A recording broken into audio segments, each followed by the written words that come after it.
আজকে অনেক দূরে ঘুরতে যাব। শুধু ঘুরতে গেলে কি হবে? সংসারের কাজগুলো শেষ করতে হবে না? আগে সংসারের কাজগুলো শেষ করব, তারপরে ঘুরতে যাব। তো কোথায় ঘুরতে যাচ্ছি সেটা জানতে হলে অবশ্যই আমার ব্লগের সাথেই থাকুন। আসসালামু আলাইকুম এভরিওয়ান, কেমন আছেন আপনারা সবাই? তো সংসারের কাজ শুরু করার আগে প্রথমে আমি কাজ শুরু করি ভাত রান্না থেকে। তো প্রথমে আমি ভাত বসিয়ে দিয়েছি রাইস কুকারে। ভাত তো বসিয়ে দিয়েছি, আর এদিকে ফ্রিজ খুলে দেখি আমার আদা রসুন বাটা শেষ হয়ে গিয়েছে। তা আর কি করার, এখন বসে পড়েছি আদা রসুন ছেলার কাজে। রান্না বান্না করার আগে যদি রান্নার সব জিনিস রেডি থাকে তাহলে কিন্তু রান্না করতে খুব একটা সময় লাগে না।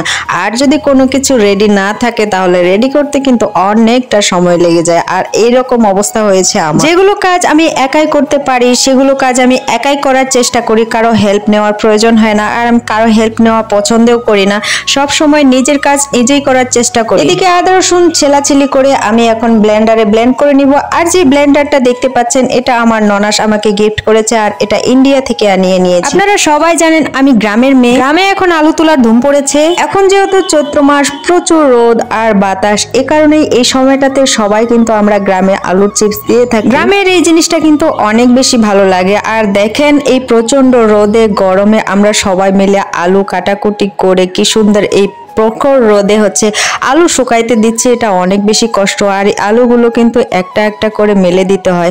সব সময় আলুর চিপস গুলো কিন্তু আমরা গোল গোল করে কেটে দিতাম, কিন্তু এখন আলু কাটার জন্য একটা মেশিন বের হয়েছে। তো ওই মেশিনটা দিয়ে হাত দিয়েই কাটতে হয়। একটু যদি এদিক ওদিক হয় তাহলে কিন্তু হাত অনেক বেশি কেটে যায়। তাই অনেক সাবধান হয়ে আলুগুলো কাটতে হয়। সংসারের কাজ মোটামুটি শেষ করে ফেলেছি, আর এখন তো ঘুরতে যেতেই হবে। ঘুরতে না গেলে তো মনটা ফ্রেশ হবে না, তাই চলে আসছি ঘুরতে। আজকে যে জায়গাটায় এসেছি সেটার নাম হচ্ছে রামরায়দিঘি বিনোদন পার্ক, আর এটা হচ্ছে ঠাকুরগাঁয়ের রানীশঙ্কলে অবস্থিত। আল্লাহর কি অপরূপ সৃষ্টি! আমরা প্রকৃতির প্রেমে সবাই পড়ে যাই। কি বিশাল এক দিঘি, দেখে মনে হচ্ছে যেন বড় একটা সাগরে চলে এসেছি।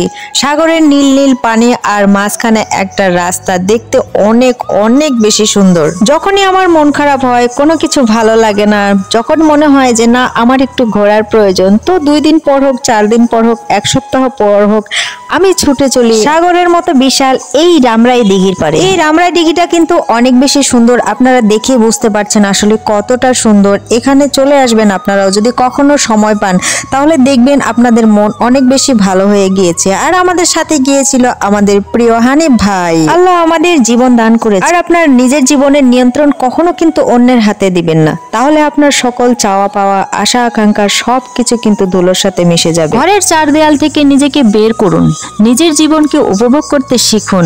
বাইরে বের হয়ে দেখেন জীবনটা কত সুন্দর, প্রকৃতি কত সুন্দর। তো আজকের ব্লগটি এ পর্যন্তই। আমার ব্লগগুলো যদি আপনাদের ভালো লেগে থাকে তো অবশ্যই লাইক, কমেন্ট, শেয়ার এবং সাবস্ক্রাইব করে দিবেন। আল্লাহ হাফেজ।